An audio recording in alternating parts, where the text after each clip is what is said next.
Hi, everybody. So I'm going to read you a story today about a man named Moses. Moses was in the Old Testament of the Bible, and he was the one that God trusted to lead God's people out of Egypt where they were in slavery and lead them to the Promised Land. But this story is about how God spoke to Moses, and he spoke to Moses in a really special and surprising way. Are you ready to find out what that way is? Okay, here we go. The story is called The Burning Bush. Moses was watching his sheep in the hot, dry desert. Suddenly, he saw a very strange sight. Flames of fire came from a bush, but the bush did not burn up. Moses squinted his eyes. He looked around the bush one way, and he looked around the bush the other way.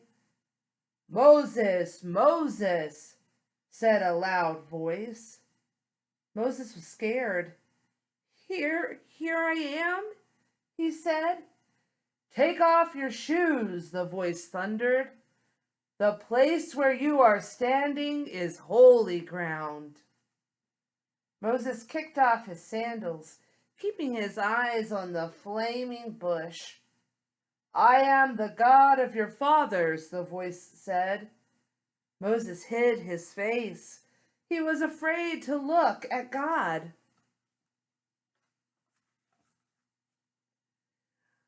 "I have heard my people crying in Egypt," God said.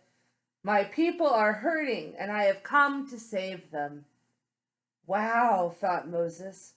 How will God do this? "Go," said God.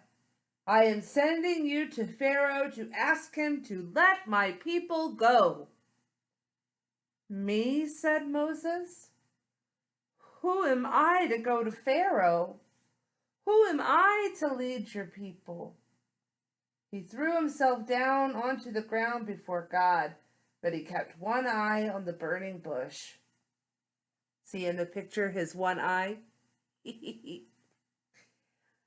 "I will be with you," God said. Moses trusted God. He was willing to do everything God said.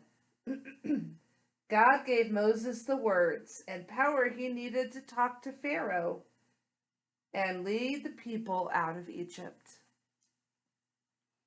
I like this story for a couple of reasons.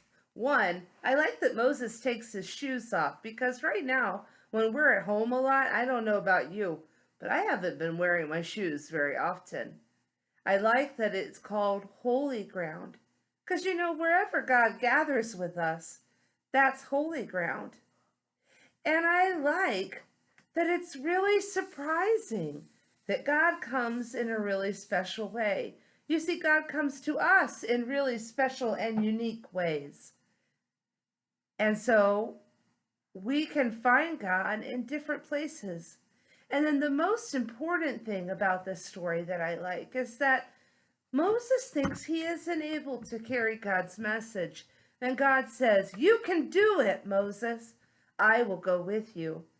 Sometimes I'm sure that as young people, you feel like maybe people don't think you can do stuff, right? Sometimes mom and dad tell you, you got to be a little bigger before you can do that.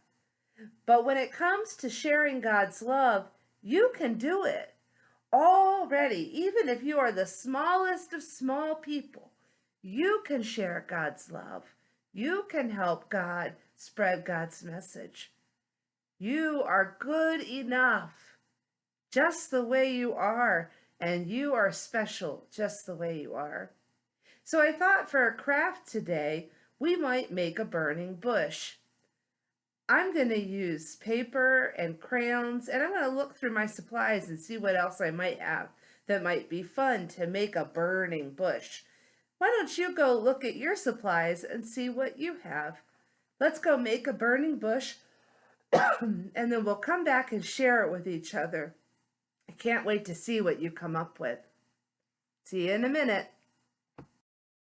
I'm back. I finished my burning bush. Did you finish yours? I hope so.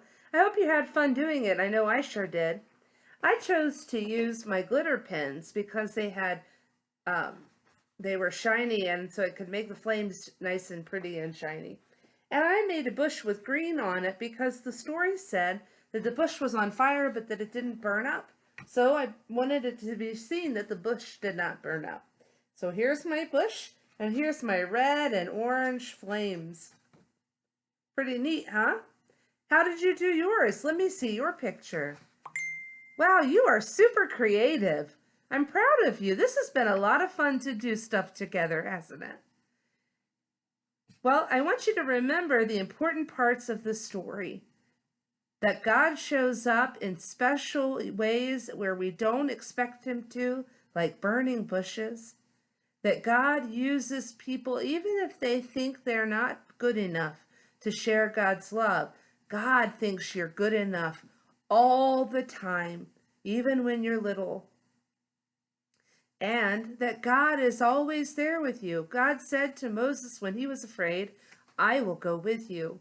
God is with you when you're afraid, when you're trying to share God's love, when you're playing in your house, when you're having dinner with your family. God is always with you. I'll see you tomorrow, and remember, God loves you, and so does Deacon Shari. See you tomorrow.